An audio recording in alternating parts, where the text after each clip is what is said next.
Mes chers amis, comment allez-vous? Vous allez bien? Comment est cet endroit? On dirait que je parle en étant debout dans la mer, non? Vous pensiez que je marchais sur la mer? Seul Jésus peut marcher sur la mer. S'il lui le dit, alors on peut marcher. C'est parce qu'il l'a dit que Pierre a marché. Je crois, Seigneur, mais ce n'est pas moi qui ai dit que je marcherai sur la mer. C'est parce que Jésus l'a dit que cela a été possible. Donc je ne vais pas dire que moi aussi je marcherai sur la mer. Tout cela, c'est juste pour faire de la magie et ça n'a aucune utilité. Jésus n'agit pas de cette manière. Le Seigneur peut certainement accomplir des miracles surnaturels. Il le peut, il en est capable, mais est-ce sa volonté? Est-ce qu'il le désire? C'est ce que nous devons comprendre. Ce n'est qu'alors que le Seigneur accomplira cette œuvre dans notre vie. Il ne faut pas utiliser Jésus-Christ comme un magicien ou comme quelqu'un qui fait de la magie. On ne doit pas dire, si je prononce le nom de Jésus, je vais voler, marcher, faire ceci ou cela. On ne doit pas parler ainsi, ni agir de cette manière. Jésus-Christ n'a jamais fait de magie comme ça, ni dit, regardez-moi, regardez ma beauté, regardez ma puissance. Il a toujours accompli des miracles, avec toujours compassion et amour pour les gens. Même Pierre a eu peur, se demandant si le bateau allait couler. Mais il a pensé qu'il serait en sécurité s'il allait vers Jésus-Christ. Alors il a dit, « Seigneur, si c'est vraiment toi, permets-moi de marcher sur l'eau et de venir près de toi, car je serai en sécurité avec toi. » Pour accomplir son désir et transformer sa peur, le Seigneur l'a appelé en disant, « D'accord, viens. » Est-ce que Jésus a dit, « Je suis le maître, tu es le disciple. Moi seul peux faire cela, toi tu ne peux pas faire tout ça ?» Non, il ne l'a pas dit. Il exprime son amour en disant, « Je suis ton Père, mes enfants, je désire que vous fassiez des choses encore plus grandes que cela. » C'est pourquoi le Seigneur a dit, « Celui qui croit en moi fera aussi les œuvres que je fais, et il en fera de plus grandes encore. » Un tel Seigneur, vous ne pouvez en voir un autre comme lui. Parce que ses enfants doivent être plus grands que lui, n'est-ce pas? Vous aussi, vous souhaitez que vos enfants soient meilleurs que vous. C'est cela le désir de Jésus, c'est cela l'amour de Jésus. Regardez dans la Bible. Est-ce que quelqu'un a été guéri par l'ombre de Jésus? Non, ce n'est pas écrit. Mais des gens ont été guéris par l'ombre de Pierre. Alors le Seigneur veut que ses enfants exercent un pouvoir encore plus grand que le sien. C'est cela le désir de Jésus. Et c'est ainsi que le Seigneur vous aime aussi.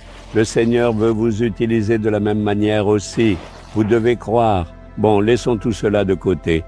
Que pensez-vous que le Seigneur vous dit aujourd'hui? Ésaïe chapitre 61, verset 7. Que lieu de votre opprobre, vous aurez une portion double. Avez-vous été humilié? Êtes-vous dans une situation où vous ressentez de la honte? Dans ma famille, il m'humilie. J'ai dit quelque chose, mais cela ne s'est pas produit. Et maintenant, je me tiens là, honteux. J'ai été humilié sur mon lieu de travail. J'avais promis de faire quelque chose, mais je n'ai pas pu le faire. J'ai dit que je le ferais, mais je n'ai pas pu. Maintenant, je me tiens là, humilié et honteux. Vous vous sentez ainsi, dans une telle détresse? Les créanciers vous harcèlent, vous parlent de manière humiliante. Et dans cette situation, vous êtes honteux, la tête baissée. Vous n'arrivez pas à marcher la tête haute, vous vous cachez pour aller et venir, sans que personne ne vous voie. Vous êtes debout, rempli de honte. Êtes-vous bouleversé ainsi? Le Seigneur dit, « Mon fils, ma fille, à la place de la honte, tu recevras une double bénédiction. Je connais un frère, un homme sauvé, un enfant de Dieu qui prie fidèlement. Il soutient bien le ministère, aime tout le monde, prie pour tous et annonce l'évangile à tous. Comme il a construit une maison, il s'est retrouvé endetté. À cause de cela, les créanciers venaient jusqu'à la porte de sa maison et disaient, « Tu as construit la maison, maintenant tu dois rembourser. » Quel genre de prière est-ce donc? Il critique tout cela. Quelle prière est-ce? Qu'y a-t-il de si grand? Jésus ferait-il cela? Certains parlent ainsi, beaucoup de moquerie, d'humiliation, une situation pleine de honte. C'est pourquoi un jour, il a tout noté, à qui il devait de l'argent et combien. Il a apporté cette liste à la communauté de prière et a dit, « Seigneur, je me tiens ici dans la honte. Je dois rembourser cette dette à tant de personnes.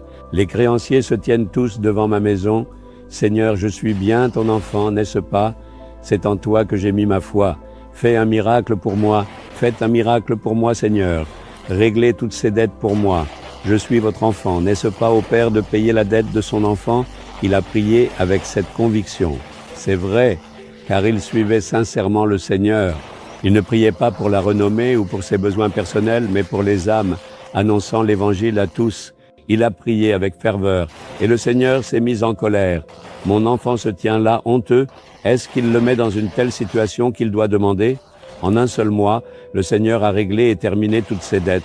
Un grand miracle s'est produit dans son entreprise.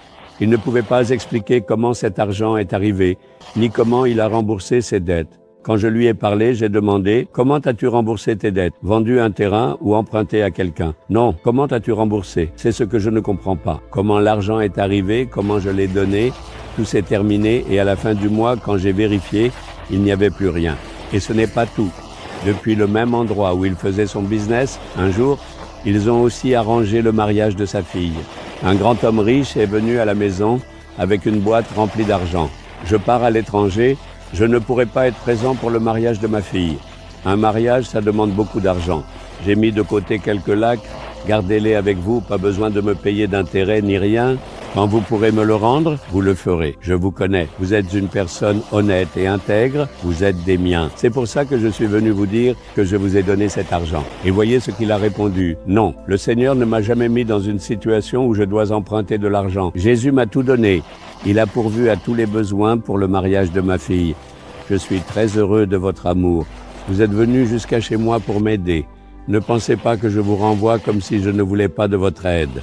Elle l'a remercié les mains jointes en disant que Jésus prend soin de nous sans aucun manque, puis l'a laissé partir. Une double bénédiction à l'endroit même où il y avait eu de la honte. Dans ce même lieu, qu'elle puisse se tenir la tête haute et que le mariage de sa fille soit célébré avec honneur, sans aucun manque. À la place de la honte, deux bénédictions distinctes. Cela se produira dans votre maison, dans votre vie. Le Seigneur l'accomplira. Il a donné sa promesse, n'est-ce pas? À la place de la honte, deux bénédictions distinctes viendront. Il dit, mon fils, je te donnerai deux bénédictions distinctes. Ma fille, je te les accorderai. Mais faisons attention. Est-ce que notre relation avec le Seigneur est correcte? Soyez attentifs à cela. Sommes-nous fermes dans la foi? Prions-nous? Méditons-nous la parole? Comment est notre union avec Jésus? Corrigez seulement cela. Là où vous avez été humiliés, c'est à cet endroit même que le Seigneur vous élèvera pour que vous marchiez la tête haute. Une double bénédiction viendra, le croyez-vous? Aujourd'hui même, vous verrez ce changement. Aujourd'hui, il a déjà commencé à agir. Vous allez voir un changement merveilleux. Dites avec foi, Seigneur, tu as promis qu'à la place de la honte, une double bénédiction viendra, je le crois. Tu ne me laisseras pas être couvert de honte. Dans ce même lieu, tu me feras marcher la tête haute. Merci, merci pour la double bénédiction que tu accordes. Aujourd'hui même, en ce jour béni et glorieux, j'attends ce miracle. Au nom de Jésus, Amen, Amen.